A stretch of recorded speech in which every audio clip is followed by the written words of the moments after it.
Today we have Elon Musk. Elon, thank you for joining us. Yeah, thanks for having me. So we want to spend the time today talking about your view of the future and what people should work on. So to start off, could you tell us, you famously said when you were younger there were 5 problems that you thought were most important for you to work on. Mm-hmm. If you were 22 today, what would the 5 problems that you would think about working on be? Well, first of all, I think if somebody is doing something that is useful to the rest of society, I think that's a good thing. Like, it doesn't have to change the world. Like, if you're doing something that has high value to people, and frankly, even if it's something, if it's like just a little game, or some improvement in photo sharing or something, if it has a small amount of good for a large number of people, I think that's fine. Like, stuff doesn't need to be changed the world just to be good. But in terms of things that I think are most likely to affect the future of humanity, I think AI is probably the single biggest item in the near term that's likely to affect humanity. So it's very important that we have the advent of AI in a good way. That is something that if you could look into the crystal ball and see the future, you would like that outcome, because it is something that could go wrong, as we've talked about many times, and so we really need to make sure it goes right. That's I think AI, working on AI and making sure it's a great future. That's the most important thing I think right now, the most pressing item. Then obviously anything to do with genetics. If you can actually solve genetic diseases, if you can prevent dementia or Alzheimer's or something like that, with genetic reprogramming, that would be wonderful. So I think there's genetics. It might be the sort of second most important item. I think having a high bandwidth interface to the brain, like we're currently bandwidth limited. We have a digital tertiary self in the form of our email capabilities, our computers, phones, applications. We're effectively superhuman, but we're extremely bandwidth constrained in that interface between the cortex and your sort of that tertiary digital form of yourself. And helping solve that bandwidth constraint would be, I think, very important for the future as well. So one of the, I think, most common questions I hear ambitious young people ask is, I want to be the next Elon Musk. How do I do that? Obviously, the next Elon Musk will work on very different things than you did. But what have you done, or what did you do when you were younger that you think sort of set you up to have a big impact?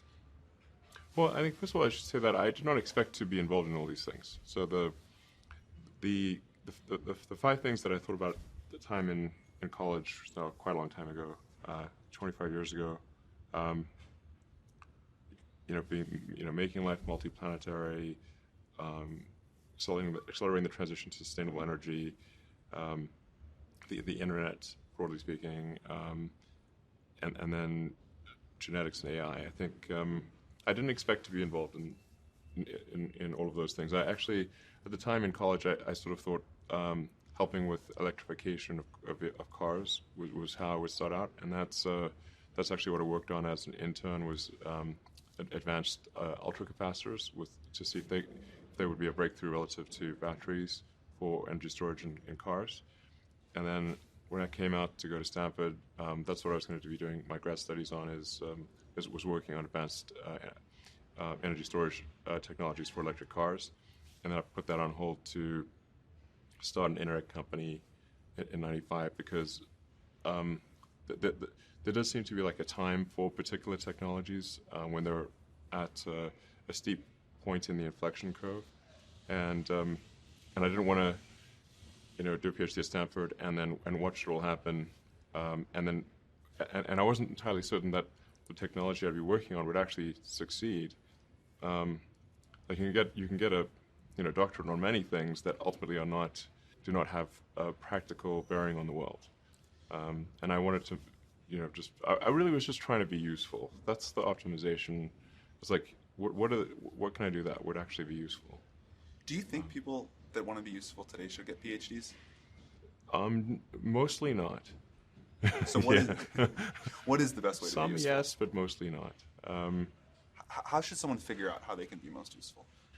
Whatever this thing is that you're trying to create, what would be the utility delta compared to the current state of the art times how many people it would affect? So that's why I think having something that makes a big difference but affects a sort of small to moderate number of people is great. As is something that makes even a small difference but affects a vast number of people, like the area under the curve. Yeah, exactly. The area under the curve would actually be roughly similar for those two things. So it's actually really about just trying to be useful and matter. And then when you're trying to estimate probability of success, so you say this thing will be really useful, good area under the curve. I guess to use the example of SpaceX. Mm-hmm. When you made the go decision that you were actually going to do that, this was kind of a very crazy thing at the time. Very crazy, very for sure. Crazy. Yeah, people are not shy about saying that. But I kind of agree. I agreed with them that it was quite crazy. Crazy if the objective was to achieve the best risk-adjusted return, starting a company is insane. But that was not my objective. I'd simply come to the conclusion that if something didn't happen to improve rocket technology, we would be stuck on Earth forever.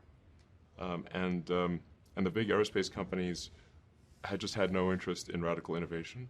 All they wanted to do was try to make their old technology slightly better every year, and in fact, sometimes it would actually get worse.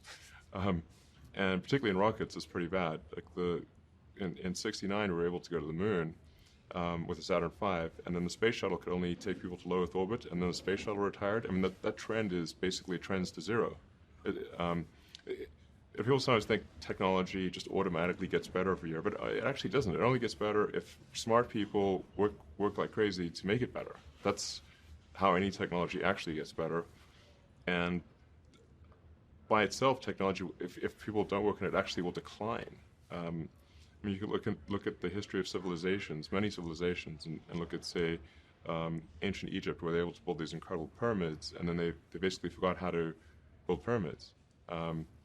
And then even hieroglyphics, they forgot how to read hieroglyphics. So we look at Rome and how they were able to build these incredible roadways and aqueducts and indoor plumbing. They forgot how to do all of those things. And there are many such examples in history. So I think should always bear in mind that entropy is not on your side. One thing I really like about you is you're unusually fearless and willing to go in the face of other people telling you something is crazy. And I know a lot of pretty crazy people. You still stand out. Where does that come from, or how do you think about making a decision when everyone tells you this is a crazy idea? Or where do you get the internal strength to do that? Well, first of all, I'd say I actually think I feel fear quite strongly. So it's not as though I just have the absence of fear. I feel it quite strongly. But there are just times when something is important enough, you believe in it enough, that you do it in spite of the fear. So speaking of important things, like people shouldn't think people shouldn't think, well, I feel fear about this and therefore I shouldn't do it. It's normal to feel fear. Like you'd have to do something mentally wrong if you didn't feel fear. So you just feel it and let the importance of it drive you to do it anyway. Yeah, actually, something that can be helpful is fatalism, to some degree. If you just accept the probabilities, then that diminishes fear. When starting SpaceX, I thought the odds of success were less than 10%, and I just accepted that actually probably I would just lose everything. But that maybe would make some progress if we could just move the ball forward. Even if we died, maybe some other company could pick up the baton and keep moving it forward, so that would still do some good. Same with Tesla. I thought the odds of a car company succeeding were extremely low. What do you think the odds of the Mars colony are at this point today? Well, oddly enough, I actually think they're pretty good. So, like, when can I go? Okay. At this point, I am certain there is a way. I'm certain that success is one of the possible outcomes for establishing a self-sustaining Mars colony, in fact, a growing Mars colony. I'm certain that that is possible, whereas until maybe a few years ago, I was not sure that success was even one of the possible outcomes. It's a meaningful number of people going to Mars. I think this is potentially something that can be accomplished in about 10 years, maybe sooner, maybe 9 years. I need to make sure that SpaceX doesn't die between now and then, and that I don't die, or if I do die, that someone takes over who will continue that. You shouldn't go on the first launch. Yeah, exactly. Well, Actually, the first launch will be robotic anyway, so. I want to go except for the internet latency. Yeah, the internet latency would be pretty significant. Mars is roughly 12 light minutes from the sun, and Earth is 8 light minutes, so at closest approach, Mars is 4 light minutes away. At furthest approach, is 20. A little more because you can't sort of talk directly through the sun. Speaking of really important problems, AI. So you have been outspoken about AI. Could you talk about what you think the positive future for AI looks like and how we get there? Okay, I do want to emphasize that this is not really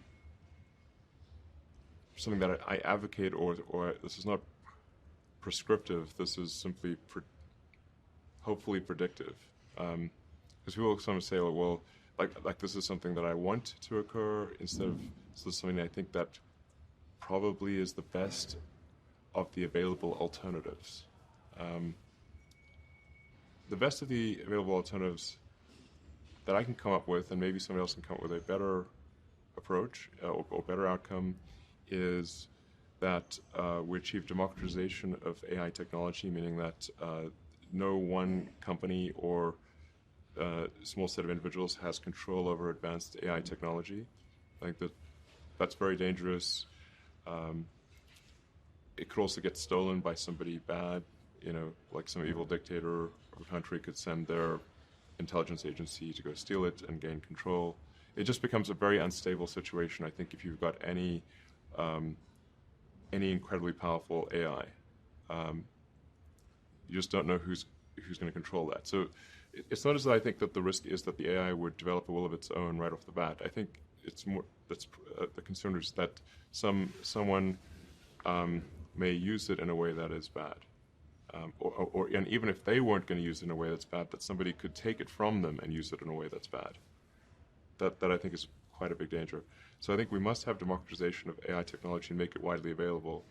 And that's the reason that obviously Yumi and the rest of the team created OpenAI, was to help with the help spread out AI technology so it doesn't get concentrated in the hands of a few.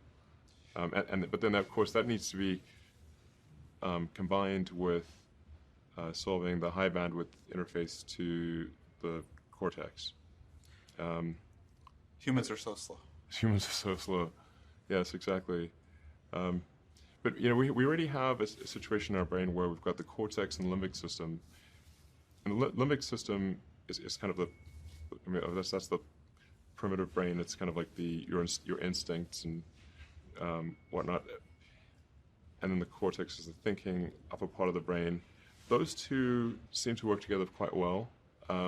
Occasionally, your cortex and limbic system may disagree, but it generally works pretty well. Generally works pretty well, and it's like rare to find someone who I've not found someone who wishes to either get rid of the cortex or get rid of the limbic system. Very true. Yeah, that's unusual. So I think if we can effectively merge with AI by improving that the neural link between your cortex and your digital extension of yourself, which already, like I said, already exists, just has a bandwidth issue, and then effectively you become an AI human symbiote, and if that then is widespread with anyone who wants it can have it, then we solve the control problem as well. We don't have to worry about some sort of evil dictator AI, because kind of we are the AI collectively. That seems like the best outcome I can think of. So you've seen other companies in their early days that start small and get really successful. Hope I don't regret asking this on camera, but how do you think OpenAI is going as a 6-month-old company? It seems to be going pretty well. I think we've got a really talented group at OpenAI, It and seems like it. yeah, really talented team, and they're working hard.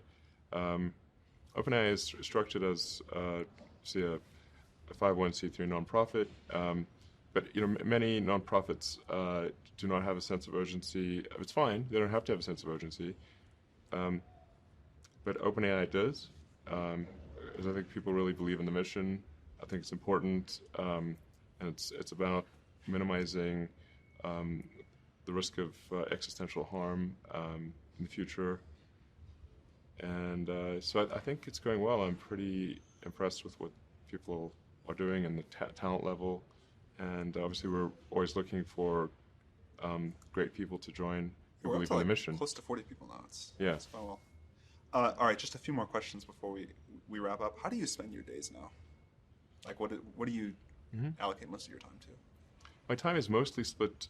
It's split between SpaceX and Tesla, and of course, I try to spend it's a part of every week at OpenAI. So I spend basically half a day at OpenAI most weeks, and then I have some OpenAI stuff that happens during the week.